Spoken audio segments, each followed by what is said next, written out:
तो हेलो दोस्तों, अपनी ब्लॉगिंग की शुरुआत हो जाती है सुबह के 6 बजे से। ठंडी भी काफ़ी हो रही है, गाड़ी चलाते चलाते आने लगती है मुझे नींद।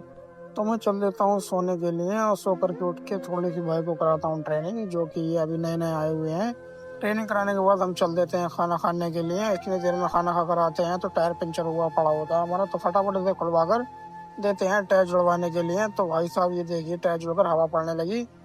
फिर चल देते हैं अपने सफर के लिए। काफी लेट थे इसलिए जल्दी जल्दी सफर खींचना पड़ा, तो चलते चलते होने लगती है रात। तो हम पहुंच जाते हैं बस्ती। बस्ती में आकर के फटाफट से आ जाते हैं यहाँ पर चाय पीने के लिए, जो कि हमें चाय की दुकान दिख गई थी। तो फटाफट से फॉलो करें एंड सब्सक्राइब करें। बहुत मेहनत लगती है वीडियो बनाने के लिए। शुक्रिया।